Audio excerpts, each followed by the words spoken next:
Chapter 1.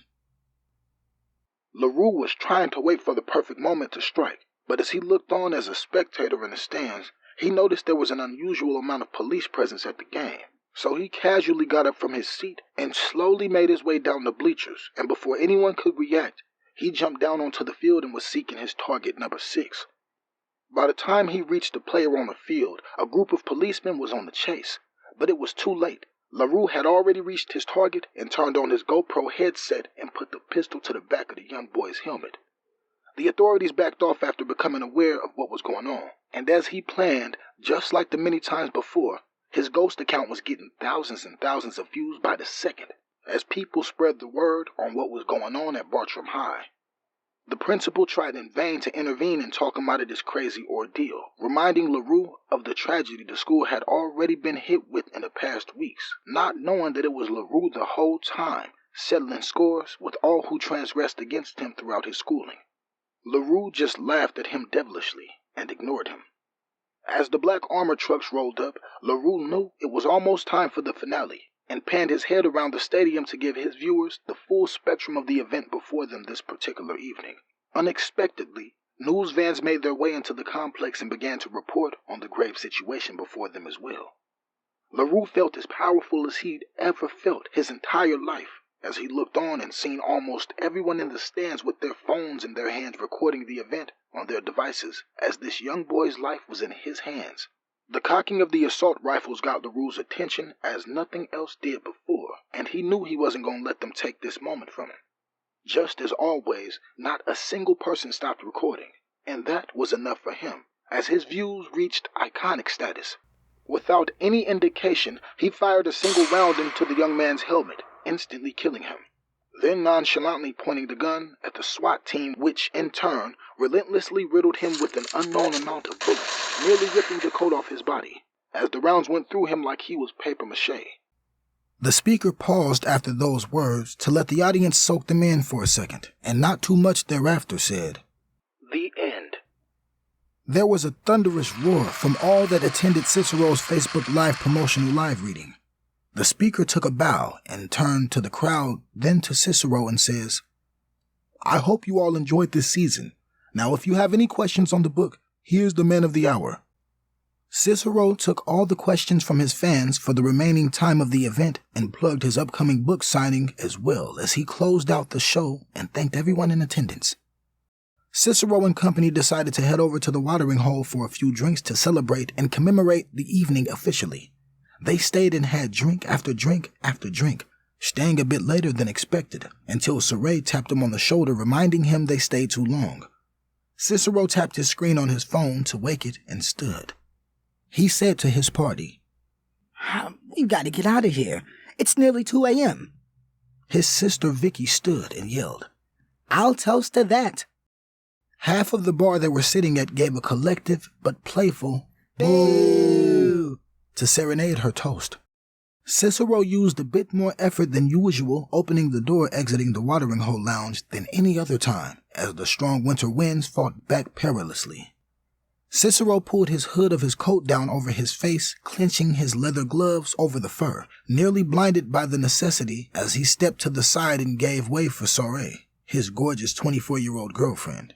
As she made her way down the stairs, Cicero grabbed her arm, steadying her as her slim 128-pound frame was being shoved around by the menacing winds. Vicky yelled, "Let's go! Let's go, you two!" out of the driver's side window of her Outlander and hurried to close the window. Saray and Cicero continued to fight the harsh winds and jump inside the back seats of the truck and sigh as they sat back taking in the heat that was pumping out of the vents. "What took you guys so long?" Greg asks. Cicero nonchalantly looks away, intentionally not wanting to say anything. Then Saray blurted out, "I had to pee, okay? Is that a crime?" "No, it's not, Saray," Greg answers. "However, it's probably close to the world record within 2 hours. Sheesh." Cicero held back his laughter as best he could until she turned to him, and he burst into laughter and Greg and Vicky joined in. Saray just stared in a bit of bewilderment, then joined them in a chuckle herself. They drove a few miles listening to some random songs on the radio in silence for the rest of the ride, until they pulled up to the front of the beautiful 2-story house Cicero and Soiree shared together. The couples said their goodbyes, and Vicky and Greg, laying outside of the passenger window, screaming congratulations on a new book release. Soiree and Cicero turned, and he immediately responded back. Thank you, thank you, thank you so much. They continued to gingerly make their way up to the house. Soiree swiftly reached inside her bag and located her keys, and in the same motion she unlocked the door, had it open for Cicero as she hid behind it as he hurried inside. The couple took off their coats, and Cicero turns to Soiree and asks, How about a nightcap? I can use a little light brown tonight. As he strode into the kitchen. Soiree replied, Sure. Cicero reached the entrance to the kitchen and stopped in his tracks, immediately, sliding a knife from the rack while taking in the whole area, listening while he did. In a tone she'd never heard from him before, Cicero yelled out her name. Soiree! Quickly, he made his way to meet her with the knife in hand. Soiree looked perplexed as she hustled to him, and he shielded her as he motioned for her to come back to the front of the house with him.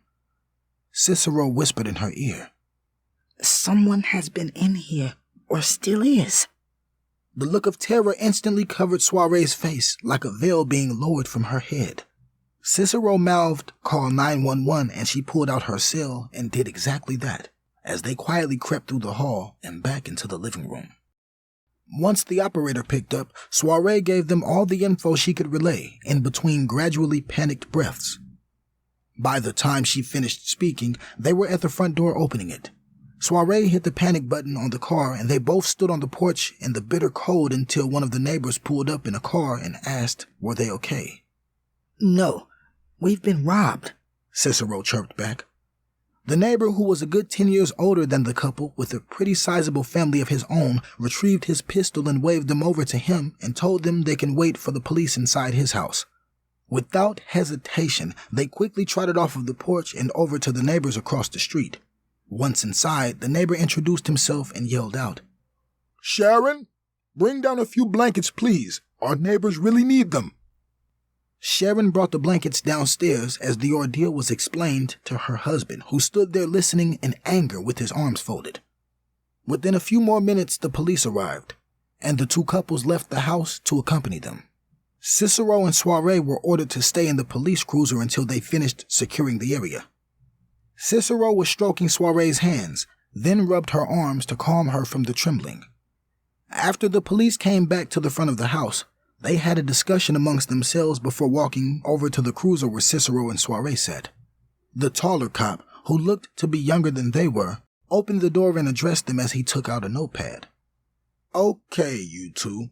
Seems as if the back door was jimmied open and a few things were taken, notably electronics because they're easy to sell. You can join me in a walkthrough and assess what's missing as I document it, and we can send a police report into the insurance companies if necessary and proceed from there. Right now, we're awaiting the detectives to come and do their thing, like ask you a few more questions and dust for prints. We'll be here for the duration, so after we walk through, you guys can dwell as you please. Cicero lets out an exasperated sigh and says, Okay, let's do this. He turned to Soiree and asked, You ready? Soiree only nodded. They exited the car and they all walked to the house. Inside the house was as they appeared to leave it when they left for the lounge earlier, until the couple looked closer and noticed small valuables were missing. As they were stated, the officer noted them, and they proceeded into the next room, which was the dining area. Immediately, Cicero's expression became visibly pained as he realized his laptop was amongst the missing items. He let the officer know the brand and model, sounding crushed. Soiree dropped her head in anger, knowing how critically important that laptop was to Cicero. The officer broke the silence as he stated, Did you have your files backed up on a cloud or something to that effect? Cicero looked the officer in his eyes and looked over to Soiree, who was waiting on an answer also, and he grinned from ear to ear, then says, Yes, I'm sure I did. I saved them all to my email and thumb drive. I know it doesn't make up for the loss, but there was something salvaged out of this, which I hope counts for something. You know, one or both of you could have been blitzed by these crazies, and we'd be dealing with something way more tragic this evening. Thank God that we're not," the officer stated. Officer, you're right. Everything that was taken can be replaced at a time or another. So let's not dwell. Let's get all we can documented and move forward from there," Cicero explained.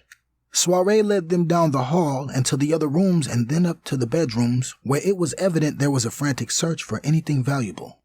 As they were finishing up, an unknown female voice sang up to them from the living room. "Hey, guys, no rush. When you're done up there, I need a brief statement from you two." "We're on our way down to you now," Soiree serenaded, matching her tone. The female detective was straightforward with the couple in regard to recouping their possessions, and the couple could only respect her honesty, as she told them they'll wait to get the prints back and run them through the database, but more than likely it'll be only theirs that they'll discover. The couple was still a bit on edge about the ordeal, so after the officers and detectives left, they double-checked the doors and windows and sat in the living room, recapping the evening, having a few shots of brandy, watching a movie until they fell asleep on the floor with all the lights on. The next morning, the recycling truck moan and grunts made Cicero wake up before his alarm could wake him. He just sat there, staring off into nowhere. Soiree stretched and turned to him with worry in her eyes. "Hey, babe, you okay?" Cicero turned slowly, leaning over, planting a kiss on her cheek, then explained. "Yes, but you know I have this book signing coming up, and that laptop wasn't cheap and overall instrumental in staying on top of things. Most of my money is tied up in other obligations, and I really don't want to touch the savings for that. But we really need an alarm system put in here. Hey, you just stay focused on your work and keep your mind right. Things will work out, okay?" Soiree told him, stroking the nape of his neck, pulling a smile out of him. "It will. And I really don't want you overspending with your payments coming up for your lobotomy course and the rest of your bills you have. That wouldn't be fair. So I'll just take some books out with me before work and hustle up a few extra dollars." "That sounds like a formidable plan, hon. Don't stress yourself. I will look into a few security packages while I'm online today before I start working and let you know what I find," Soiree explained. Cool, Cicero replied, trying to mask his disgust with a forced smile as he rose and walked up the stairs and into the bathroom. Cicero texted his mom. "Hey, Ma. Good morning. I don't ask you guys for anything unless I'm really in a tight bind, and this is one of those times. Can I borrow $100 to $150, please?" Cicero sent the text, and before he could exhale, she replied. "Sorry, sweetie. Your auntie tapped me yesterday morning in a similar situation. Sorry, Cicero." Cicero exhaled the irritation from within and put his phone down and just shook his head. He took off his clothes and got into the warm shower, which eased a lot of the tension he had. Cicero stayed in the shower a good while, up until Soiree peeked her head inside and reminded him he was going to leave early to sell some books. "Thanks, babe. This shower was what I needed to relax a bit," Cicero explained joyously. "I bet you did. Hopefully it'll last you. If not, you got my number, Big Daddy." Soiree says seductively, then slow closed the door behind her. "Yes, I do. Gonna make a house call when I get off tonight. Think I'm playing." Cicero spoke playfully under his breath before shutting the water off and pulling the curtain open as he exited the shower. Once Cicero was done getting his clothes on, he made his way to the kitchen, where Soiree was sitting at the island on the stool facing him. As he entered, she was dangling a clear lunch bag that he normally takes with him when he knows he'll be at work overtime. He smiled and skipped his way over to her childlike, and as he reached to grab the bag, she pulled it away and says, "What are you supposed to give Mama to get what you want?" Cicero stood there twisting and rocking in place with his hands in his pockets like a stubborn little boy. Soiree shrugged and turned to put the bag down, and he quickly gave in and planted a wet kiss on her cheek.